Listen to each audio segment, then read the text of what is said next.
آج سیلیبریٹ کریں گے ایک ایسے پاکستانی ادارے کو جس کو انٹرنیشنلی اکنالج کیا گیا ہے for its good governance and transparency. ہم بات کر رہے ہیں جی چائلڈ لائف فاؤنڈیشن کی, جس کو ملا ہے ساؤتھ ایشیا کا گولڈ ایوارڈ. بتاتے چلیں آپ کو, this is for financial transparency, accountability and governance published through their annual reports.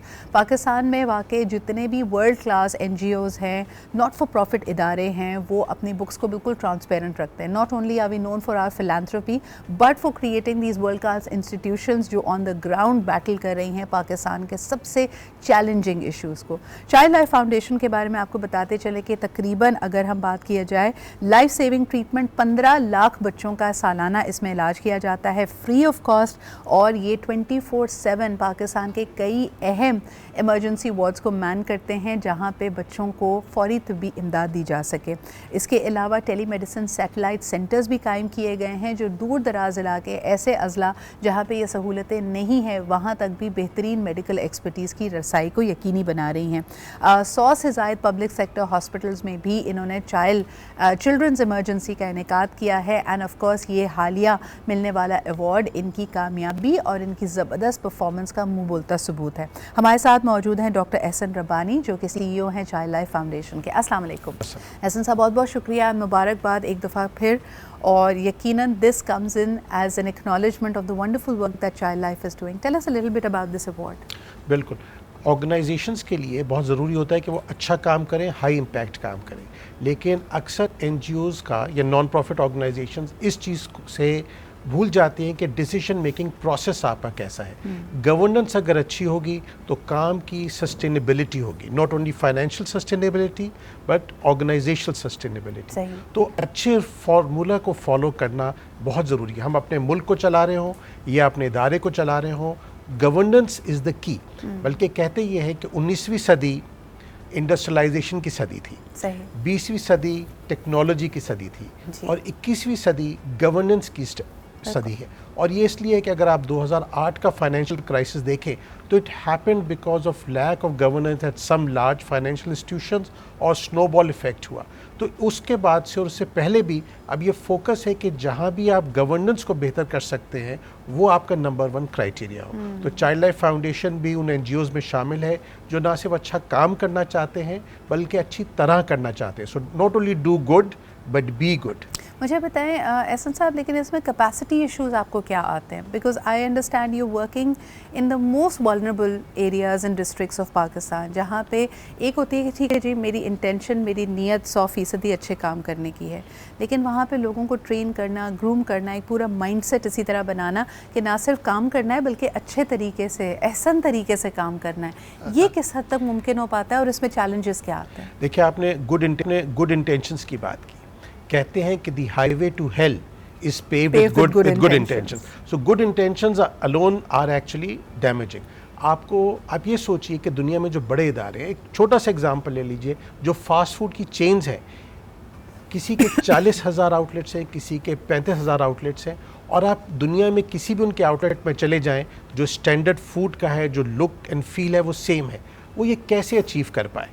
صرف اس طرح سے کہ انہوں نے سسٹمز بنائے اور سسٹمز کو فالو کیا. یہی گورننس ہے کہ آپ انڈیویجول پہ فوکس نہیں کرتے, آپ سسٹم ڈیولپ کرنے پہ فوکس کرتے.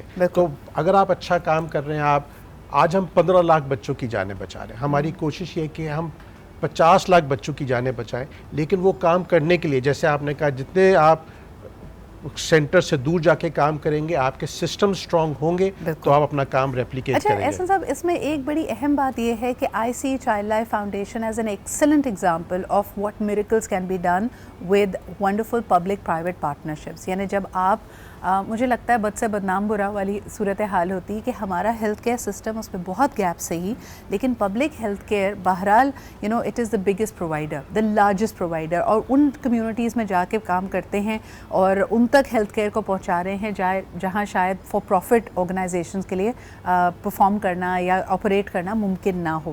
What are the gaps? And آپ کو لگتا ہے کہ when you are trying to formulate this system, public sector کی طرف سے کوئی پش آتی ہے, resistance آتی ہے, مشکلیں ہوتی ہیں آپ کو ان کو اپنے سسٹم میں پلگ ان کرنے میں؟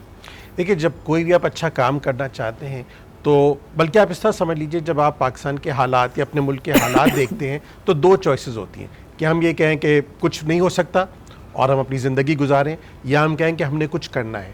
لیکن جب کچھ کرنے کا فیصلہ کریں تو پھر اس کوشن کے ساتھ کریں کہ ایک تو مستقل کام کرنا ہے اور بہت کام کرنا ہے اور ریزسٹنس ملے گی. صحیح. لیکن جب آپ اس کمٹمنٹ کے ساتھ کام کرتے ہیں تو اللہ آپ کو بہت سارے سے سپورٹرز بھی دیتا ہے جو آپ کے لیے دروازے کھولتے ہیں. تو گورنمنٹ میں ہم نے دیکھا ہے کہ کچھ لیولز پہ ریزسٹنس ضرور ہوتی ہے انیشلی, لیکن جب ایک دفعہ وہ دیکھتے ہیں کہ آپ کی نیت کوئی فیم کی نہیں ہے, کوئی پیسہ کمانے کی نہیں ہے, تو وہ بھی آپ کے ساتھ مل جاتے ہیں.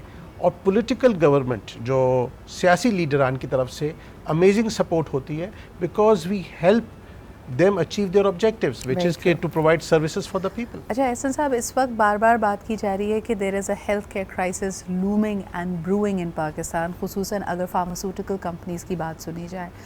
ایمرجنسیز اینڈ ہسپتالوں میں اب ادویات کی کمی واقع ہونا شروع ہو رہی ہے, اور ادویات کی قیمتوں کو بھی لے کر ہم سن رہے ہیں کہ کافی آپ جن ایمرجنسی وارڈز کو دیکھ رہے ہیں اور ٹیلی میڈیسن سینٹرز, وہاں کیا صورت حال ہے, and how are you gearing up for this? دیکھیے اس وقت تو یہ پرابلم فیس ہونی شروع نہیں ہوئی ہے, لیکن اس کا رسک بہت بڑا ہے, اور یہ رسک صرف 2-3 مہینے کا نہیں ہے.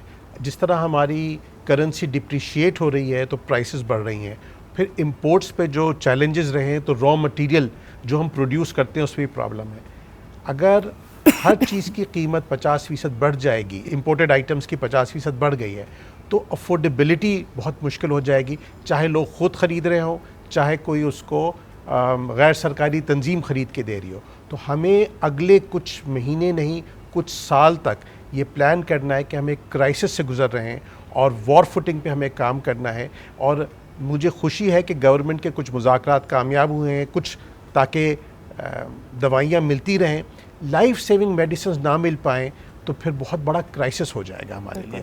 تو ہم نے کچھ سٹاک پہلے سے لے کے رکھ لیا تھا, لیکن وہ چند مہینے کا ہے. I foresee this crisis for couple of years. یہ اپ اینڈ ڈاؤن میں رہے گا, تو ہمیں بہت کوشش رہنا پڑے گا, اور اس کا ایک علاج ہے اس کو اپنی ٹاپ پرائیورٹی بنا کے کام کرنا. بالکل, بہت بہت شکریہ. ڈاکٹر احسن ہمارے ساتھ موجود تھے. ایک دفعہ پھر مبارکباد. You are setting up high standards and benchmarks for all the not for profit organizations in Pakistan without taking away from your deliverables. آپ کے لیے اہم ہے کہ جو آپ کے ڈیلیوریبلز کے اہداف ہیں ان کو بھی پاتے رہیں, اپنا اسکیل کو بڑھاتے رہیں, لیکن ساتھ ساتھ جو ٹرانسپیرنسی اینڈ گورننس اسٹینڈرڈز آپ سیٹ کر رہے ہیں, یقیناً اس سے پاکستانیوں کا حوصلہ بھی بڑھتا ہے, اور انٹرنیشنل آرگنائزیشنز کا بھی, جو آپ کے ساتھ پارٹنرشپ کر کے اس ہدف کو, اس مشن کو آگے بڑھانا چاہتی ہیں. بہت شکریہ ہمارے ساتھ موجود ہونے کے لیے.